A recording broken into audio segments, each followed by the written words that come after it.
Assalamualaikum warahmatullahi wabarakatuh. Hai, jumpa lagi bersama saya Irma Widayanti. Dan di video kali ini saya akan membahas tentang soal-soal tes bakat skolastik, tapi berfokus pada penalaran analitis. Kenapa? Karena biasanya di penalaran analitis ini lebih cenderung rumit ya teman-teman, karena kalian harus benar-benar menalar, menganalisa dengan baik soal-soalnya seperti apa. Jadi simak baik-baik videonya, tapi jangan lupa sebelumnya di like, komen, dan share ke teman-teman kamu jika video ini dirasa bermanfaat. Oke, kita mulai dari soal pertama. Ayah Amir hendak bepergian ke Solo dengan menggunakan mobil, sedangkan Amir akan menggunakan sepeda motor. Jarak rumah Amir dengan kota Solo sejauh 120 km. Ayah Amir berencana berangkat jam 7.00 dengan kecepatan rata-rata 60 km per jam. Jika kecepatan Amir rata-rata 90 km per jam, maksimal jam berapakah Amir harus berangkat agar bersamaan dengan ayah tiba di Solo? Oke, teman-teman, kita lihat untuk garis besarnya di sini adalah jarak rumah Amir dengan kota Solo adalah sejauh 120 km. Oke, 120 km. Kemudian kecepatan rata-rata ayah itu adalah 60 km. Sedangkan Amir 90 km. Jadi teman-teman, untuk yang pertama kita lakukan adalah menghitung T atau waktu yang digunakan oleh ayah menuju kota Solo. Jadi di situ kan ada jaraknya 120 per 60 dari rata-rata kecepatan ayah. Maka ayah membutuhkan waktu 120 menit. Sehingga jika ayah berangkat jam 7, ayah akan sampai pukul 9. Oke, kemudian kita akan hitung waktu dari Amir. Gimana waktunya Amir adalah 120 per 90. Kenapa? Karena kecepatan rata-rata Amir adalah 90. Sehingga muncul 4 per 3 jam. Atau waktu Amir 80 menit. Sekarang selisihnya berapa? 120 dikurangi 80 adalah 40 menit. Maka yang ditanyakan jam berapa maksimal Amir harus berangkat? Dari jam 7 ditambah dengan 40 menit sehingga jawabannya adalah 7.40. Jawaban C. Nomor 2. Sani berenang setiap 4 hari sekali. Bayu berenang setiap 6 hari sekali, dan Dito berenang setiap 9 hari sekali.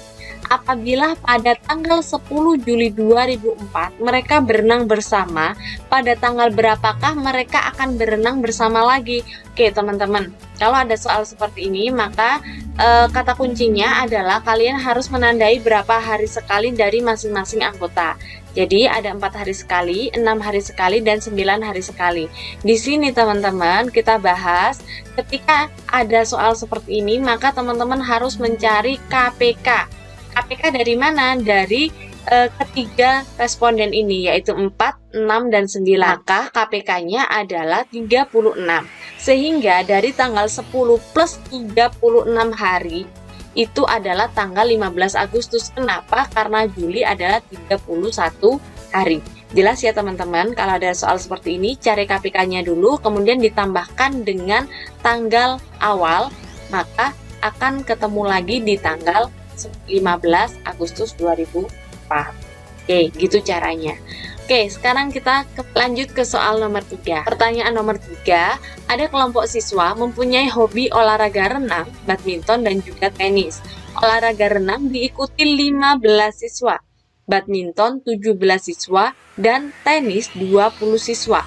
Olahraga renang dan badminton diikuti 7 orang, badminton dan tenis juga 7 orang, sedangkan renang dan tenis diikuti 12 orang. Siswa yang mempunyai hobi renang, badminton, dan tenis berjumlah 5 orang. Banyaknya siswa dalam kelompok tersebut adalah, oke teman-teman, di sini adalah olahraganya ada 3, renang, badminton, dan juga tenis. Renang totalnya 15, kemudian badminton 17, kemudian tenis ada 20. Kemudian renang dan badminton 7 orang, badminton dan tenis juga 7 orang, renang dan juga tenis itu ada 12 orang. Sedangkan kesemuanya ada 5 orang. Maka kalian harus membuat irisan. Pertama, kita buat data seperti ini, kemudian kalian tuliskan bagi angka-angka sehingga membuat irisan seperti ini teman-teman.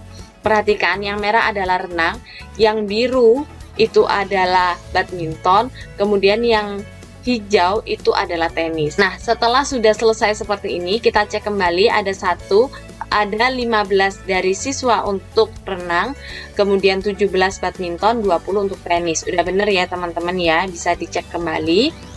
Oke, udah bener teman-teman ya. Setelah sudah, maka kita akan jumlahkan angka-angka ini. Jadi totalnya adalah 1 ditambah 7 ditambah 5 ditambah 8 ditambah 2 ditambah 6. Maka totalnya ada 31 siswa. Oke, jelas. Selanjutnya adalah 4. Perjalanan dari kota A ke kota B membutuhkan waktu tempuh minimal 6 jam dengan perahu motor. Ayah pergi ke kota B seminggu sekali dan memakan waktu 7 jam. Pemberangkatan perahu motor dari kota A ke kota B dijadwalkan 2 minggu sekali. Nah, teman-teman, soal ini sebenarnya mudah banget, tapi teman-teman jangan sampai terjebak oleh narasi gitu. Jadi jelas banget ya. Dari opsinya ayah naik perahu motor ke kota B. Oke. Yang kedua adalah waktu tempuh ayah selama perjalanan 14 jam. Oke. Kemudian ayah mungkin naik perahu motor ke kota B. Oke. Yang D adalah kota A dan kota B terletak di pinggir sungai. Dan E, ayah bermukim di kota A. Jadi jawaban yang benar di sini adalah seminggu sekali dan itu memakan waktu 7 jam. Jadi kata kuncinya di situ aja. Maka jawaban yang benar adalah waktu tempuh ayah selama perjalanan adalah 14 jam. Tuh, oke, jangan sampai terkecoh ya teman-teman. Oke, sekarang nomor 5. Selembar papan mempunyai panjang 6 kaki akan dipotong-potong selebar 6 inci menjadi beberapa potong papan tersebut. Jadi ada 6 kaki, ya kan, panjang 6 kaki, kemudian dipotong selebar 6 inci. Oke, kita tuliskan 6 kaki itu sama dengan 6 kali 30 cm, berarti kan ada 180 nih. Kemudian 6 inci itu adalah 6 kali 2,5 cm, maka hasilnya 15. Maka totalnya adalah 180 dibagi dengan 15, 12 potong. Jawabannya D. Oke, nomor 6. Seorang pedagang durian membeli 100 buah durian dengan harga seluruhnya adalah 600.000. Penjual tersebut menjual 40 durian dengan harga masing-masing 7.000, menjual 52 durian dengan harga masing-masing 6.000, dan sisanya ternyata busuk. Berapa besarnya kerugian atau keuntungan pedagang tersebut? Oke, teman-teman, di sini datanya adalah semuanya ada 100 durian itu 600.000. Dia hanya menjual 40 dengan harga 7.000 dan menjual 52 dengan harga 6.000 ya karena sisanya busuk. Maka pembahasannya seperti ini. Hasilnya adalah 40 kalikan 7.000 dulu, maka totalnya adalah 280. Dilanjutkan 52 dikali 6.000, totalnya 312. Total akhir uang yang didapatkan adalah 592.000. Sedangkan modal yang dikeluarkan adalah 600.000, maka dia rugi 8.000 rupiah. Jelas ya teman-teman? Oke, nomor 7. Kota A sejauh 180 km dari kota B. Kereta 1 berangkat dari kota A menuju kota B jam 7.00 dengan kecepatan rata-rata 60 km per jam. Nah, kereta 2 berangkat dari kota B menuju kota A 30 menit kemudian dengan kecepatan rata-rata 75 km. Maka, nah ini adalah kita memberikan konklusi. Jadi kita harus hitung pembahasannya seperti ini teman-teman. Jadi kan kita tahu nih jaraknya kota A dan B itu ada 180. Nah, kereta 1 berangkat jam 7. Itu yang pertama. Kecepatan rata-rata adalah 60 km per jam. Kereta 2 itu berangkat 30 menit setelahnya ya. 30 menit setelahnya dengan kecepatannya 75 km per jam. Maka pembahasannya kereta 1 waktunya adalah 180 dibagi dengan 60 sehingga hasilnya 3 jam. Oke, jelas ya. Kemudian kereta 2 waktunya adalah 180 dibagi dengan 75 karena kecepatannya adalah 75 km per jam. Totalnya adalah 2,4. Tapi karena dia berangkat 30 menit kemudian, maka ditambah dengan setengah gitu. Jadi totalnya adalah 2,9 jam. Karena waktu kereta 2 lebih singkat, maka kereta 2 akan sampai lebih dulu. Jelas ya? Oke, gitu. Oke, nomor 8. Pedagang ikan menjual 2 lembar kain batik dengan motif dengan kualitas yang sama dengan harga 96.000. Setelah dihitung, ternyata pedagang tersebut mengalami kerugian sebesar 25%. Berapakah harga pembelian selembar kain batiknya? Oke, jadi gini teman-teman, ini perlu diperhatikan ya bahwa dia itu menjual 2 kain dengan harga masing-masing 96.000. Ternyata dia rugi 25%. Yang ditanyakan adalah pembelian selembar kain batik. Jadi pembahasannya seperti ini. X adalah harga belinya. Rugi sama dengan beli dikurangi dengan jual. Benar kan? Jadi 25% sama dengan X min 96. Jadi kita putar aja 96 sama dengan X kalikan 1/4 X. Jadi 3/4 X. Maka X sama dengan 4/3 dikali 96.000. Hasilnya adalah 128. Nah, 128 ini berarti 96.000 dikali 2. Jadi kan 128 ini adalah kerugiannya. Total kerugiannya kan 128. Jadi karena 2 kain 96 dikali 2 dikurangi kerugian yaitu 128, maka 192 dikurangi 128 hasilnya adalah 64.000. Jelas ya? Oke, nomor 9. Seorang tukang bangunan akan membuat dinding menggunakan 600 batu bata yang berukuran 2 dm, 6 cm, dan tebal 5 cm. Jadi desimeter sentimeter. Perhatikan.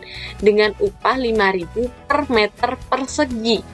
Berapa upah yang diterima oleh tukang bangunan tersebut? Jadi gini teman-teman, kita harus ingat-ingat bahwa di sini ada 600 batu bata yang berukuran 2 desimeter, 6 cm, dan tebal 5 cm. Dengan upah yaitu 5.000 per meter persegi. Ingat kata kuncinya adalah persegi. Baik teman-teman, untuk menjawab soal ini kita cari dulu luas satu batu bata. Jadi kalau satu batu bata ini kan luasnya panjang kali lebar aja. Jadi kita kalikan 2 desimeter dikali 6 cm. Kita jadikan cm biar lebih gampang. Jadi 20 kali 6 hasilnya 120. Nah, total batu bata itu kan ada 600. Maka kita bisa kalikan 600 ini kali 120 dari luas itu tadi. Jadi hasilnya adalah 72.000 cm.